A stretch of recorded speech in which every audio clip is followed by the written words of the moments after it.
Welcome to the market money magnet guys. आज इस video में हम बात करने वाले हैं टॉप 4 डिविडेंड स्टॉक्स के बारे में। जी हाँ, हम बात करेंगे 4 ऐसे स्टॉक्स जिन्होंने रिसेंटली डिविडेंड अनाउंस किया है और जो ये डिविडेंड है इनकी रिकॉर्ड डेट भी हम डेफिनेटली यहाँ पे देखेंगे ताकि जो लोग इन्वेस्ट करना चाहते हैं इन स्टॉक्स में ड्यू टू द डिविडेंड, उन लोगों के लिए ये हेल्पफुल होगा कि पहले से उन्हें पता हो कि किस डेट से पहले आपको ये स्टॉक बाय करना है। उसके पहले मैं एक डिस्क्लेमर आपको ज़रूर देना चाहूँगी कि किसी भी स्टॉक में आपको डिविडेंड के चलते या बाय बैक के चलते या बोनस या स्प्लिट के चलते इन्वेस्ट नहीं करना है। ये सबसे बुरी स्ट्रैटेजी होती है कि कोई स्टॉक अगर बोनस अनाउंस कर रहा है तो हमें उसमें इन्वेस्ट करना है, बायबैक है तो इन्वेस्ट करना है, या स्प्लिट हो रहा है तो इन्वेस्ट करना है, या डिविडेंड दे रहा है कोई स्टॉक तो फिर हमें उसमें इन्वेस्ट करना है। इस तरह से स्टॉक्स में इन्वेस्ट किया नहीं जाता। किसी भी स्टॉक में इन्वेस्ट करने से पहले आपको उसका बिजनेस देख लेना चाहिए, कैसा है, फंडामेंटल्स कैसे है, मैनेजमेंट किस तरह है, उसके कंसिस्टेंसी से क्वार्टर रिजल्ट को एनालाइज करना बहुत ज़रूरी है कि इसकी ग्रोथ कैसी है। इसमें अगर आप एनालाइज कर लेंगे फंडामेंटली स्टॉक को, उसके बाद आपको वो स्टॉक लगता है सिक्योर, बिजनेस आगे ग्रोइंग है या बिजनेस फ्यूचर ओरिएंटेड है, तो डेफिनेटली ऐसे स्टॉक्स में आपको एंटर करना चाहिए। Due to the only buyback, bonus, split या डिविडेंड के चलते किसी भी स्टॉक में जाना, ये आपको आपका हार्ड एंड मनी को लूज करने की एक स्ट्रैटेजी है, नथिंग एल्स। तो आज हम जो 4 स्टॉक्स देखेंगे इसमें आपको ब्लाइंडली डेफिनेटली नहीं जाना है, लेकिन अगर आप ऑलरेडी इन स्टॉक्स के स्टॉक होल्डर हो, जैसे कि मुझे लगता है बहुत से लोग होंगे ही, तो फिर आपके लिए ये एक बोनस पॉइंट है कि आपका इन्वेस्टमेंट मनी वापस बायबैक आपको हो जाता है, सॉरी बायबैक नहीं, बैक हो जाता है। जैसे अगर हम एक एग्जाम्पल के थ्रू समझे तो अगर हमने किसी स्टॉक में 100 रुपीज़ पर शेयर पे इन्वेस्ट किया है और वो स्टॉक्स हमें अगर 2 रुपए से भी जो है डिविडेंड दे रहा है, तो हमें 2 रुपए का डिविडेंड भी एक स्पेसिफिक टाइम के बाद 100 रुपीज़ कमाकर मिल जाते हैं और हमने इन्वेस्ट किया हुआ पूरा मनी हमें डिविडेंड के थ्रू, बोनस के थ्रू हमें वो वापस मिल जाता है। तो बस ये एक बेनिफिट डेफिनेटली बोनस और डिविडेंड का होता है, जिससे हमारा इन्वेस्टमेंट वैल्यू, अगर आपका 100 रुपीज़ का इन्वेस्टमेंट है और बोनस या डिविडेंड के चलते वो 100 पूरा आपको वापस मिल गया है, तो वो शेयर आपका फ्री में ही हुआ ना। बस वो एक बेनिफिट हम यहाँ पे होता है डिविडेंड का, एक्स्ट्रा इनकम जनरेट हो जाती है हमारी, जिसकी वजह से हमारा इन्वेस्टमेंट मनी, हमें ऐसे नहीं लगता कि चलो ये स्टक है, हमें पता है कि ये मनी स्टक नहीं है, इसके थ्रू हमारा एक क्वार्टरली जो है हमारा एक अर्निंग सोर्स बन जाता है। तो ये एक बेनिफिट हमें डिविडेंड्स का डेफिनेटली देखने को मिलता है। तो चलिए हम देख लेते हैं हमारे लिस्ट में पहला स्टॉक कौन सा है। इस लिस्ट में हमारा सबसे पहला स्टॉक है TCS यानी टाटा कंसल्टेंसी सर्विसेज। सब टाटा कंसल्टेंसी सर्विसेज जो है, इसको ज़्यादा किसी इंट्रोडक्शन की ज़रूरत डेफिनेटली नहीं है। एक IT सेक्टर की कंपनी होने के साथ साथ 13 लाख करोड़ का, करीबन 14 लाख करोड़ का जो है इसका मार्केट कैप है। और उसके साथ ही अगर हम PE की बात करें तो 30 हमको इसका PE देखने को मिलता है।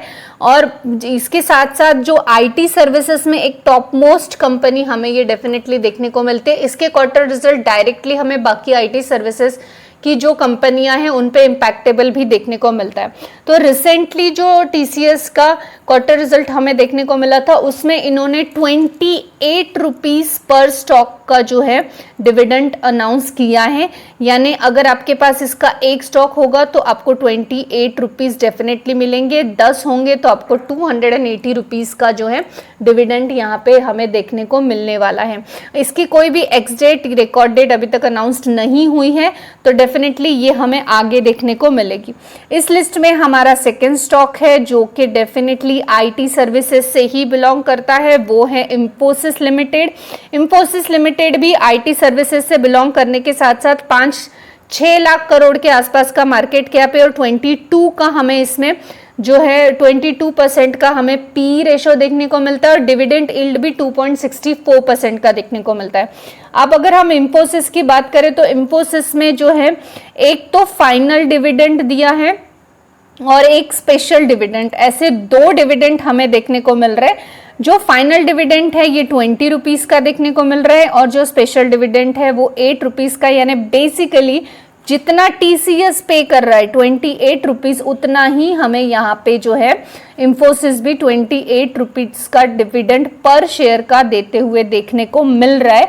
अब इसकी जो रिकॉर्ड डेट है वो है 31 मई को, 31 मई 2024 को हमें इंफोसिस की रिकॉर्ड डेट देखने को मिल रही है। यानी 30 मई या उससे पहले पहले आपके पास अगर इंफोसिस का स्टॉक है या आप बाय करना चाहते हो तो डेफिनेटली आप इस डिविडेंड के लिए एलिजिबल रहने वाले हो। इंफोसिस एक IT सर्विसेज में डेफिनेटली बहुत अच्छी कंपनी है और आगे भी बहुत अच्छा करने का पोटेंशियल ये रखती है। इस लिस्ट में हमारा नेक्स्ट स्टॉक है HUL यानी हिंदुस्तान यूनिलीवर। अब हिंदुस्तान यूनिलीवर जो है हम सब जानते ही है कि करीबन 5.24 लाख करोड़ का मार्केट कैप है। पी रेशो की बात करें तो 50 का पी देखने को मिलता है और डिविडेंड यील्ड 1.79% का देखने को हमें ये मिलता है। अब HUL जो है इसने भी डिविडेंड अनाउंस किया है, वो है 24 रुपीज़ पर शेयर का डिविडेंड इसने अनाउंस किया है। यानी आपके पास HUL का एक स्टॉक होगा तो आपको 24 रुपीज़ मिलेंगे, 10 होंगे तो 240 रुपीज़ आपको मिलेंगे। अब HUL जो है हम जानते हैं होम केयर प्रोडक्ट में हमें घर घर में देखने को मिलता है और इसका जो डिविडेंड है ये इसके स्टॉक प्राइस के हिसाब से आपको डेफिनेटली बहुत कम लग रहा होगा, लेकिन HUL एक बड़ी कंपनी है, लार्ज कैप कंपनी में जितनी स्टेबिलिटी देखने को मिलती है उतना ही प्रॉफिट मार्जिन हमें थोड़ा बहुत कम ही देखने को मिलता है। अगर आप इसका 1 साल का चार्ट पैटर्न देखेंगे तो माइनस में रिटर्न्स है और वही आप इसका 5 साल का चार्ट पैटर्न देखेंगे तो आप देख सकते हैं सिर्फ 27% के रिटर्न है। जितनी ब्लू चिप कंपनियां होती है मैक्सिमम हमें थोड़ी बहुत स्लो देखने को डेफिनेटली मिलती है। अब हिंदुस्तान यूनिलीवर जो है इसके 24 रुपीज़ के डिविडेंड की जो एक्स डेट है वो भी 31 मई है।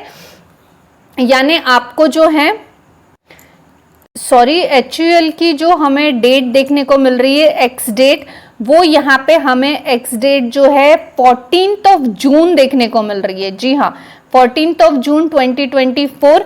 यानी आपको 13 जून या उससे पहले पहले HUL का स्टॉक आपके होल्डिंग में होगा तो आप 24 रुपीज़ पर शेयर के डिविडेंड के लिए एलिजिबल रहेंगे। इस लिस्ट में हमारा नेक्स्ट और लास्ट स्टॉक हमें देखने को मिल रहा है Nippon Life India Asset Management Limited. अब Nippon Life India Asset Management Limited जो है इसमें फाइनल डिविडेंड अनाउंस किया हुआ है और ये कंपनी आप जानते ही होंगे कि जो इंडिया असेट्स मैनेजमेंट लिमिटेड है ये एक म्यूचुअल फंड है और एक अपर म्यूचुअल फंड में इंटरेस्टेड हो तो डेफिनेटली इसके बारे में आप जानते ही होंगे। तो इसने जो है 11 रुपीज़ का फाइनल डिविडेंड अनाउंस किया है पर शेयर का और इसकी एक्स डेट 28 जून 2024 है। यानी 27 जून या उससे पहले पहले आपके होल्डिंग में ये होगा तो आपको 11 रुपीज़ पर शेयर का डिविडेंड यहाँ पे मिलने वाला है। यानी एक शेयर पे 11 और अगर 10 शेयर होंगे तो 110 रुपीज़ आपको डिविडेंड मिलेगा। मैं आपको फिर से एक बार एक डिस्क्लेमर दूंगी कि किसी भी स्टॉक में डिविडेंड स्प्लिट, बायबैक या बोनस के चलते एंटर नहीं करना है। फंडामेंटल्स देखना है, फ्यूचर ओरिएंटेड स्टॉक है या नहीं देखना है, रिस्क मैनेजमेंट कितना हो रहा है, उसमें रिस्क कितना है, स्टॉक में कौन सा है, कौन सी कैटेगरीज में बिलोंग करता है, आपको पता ही होगा A, B, X, C बहुत सारी कैटेगरीज हैं। उस हिसाब से आपको डिसीजन लेना है कि स्टॉक में जाना है या नहीं। जो ऑलरेडी स्टॉक होल्डर्स है ये सारे पॉइंट उनके लिए डेफिनेटली बहुत ही अच्छे हैं या हम बोल सकते एक बोनस है, लेकिन सिर्फ ये मिल रहा है, ये चीज़ें हो रही हैं, कॉरपोरेट एक्शन हो रहा है, इसीलिए आपको स्टॉक्स में इन्वेस्ट नहीं करना है, वरना आपका हार्ड एंड मनी पूरा के पूरा आप वेस्ट भी कर सकते हो। आई होप आपको इन्फॉर्मेटिव लगी होगी। Thanks for watching.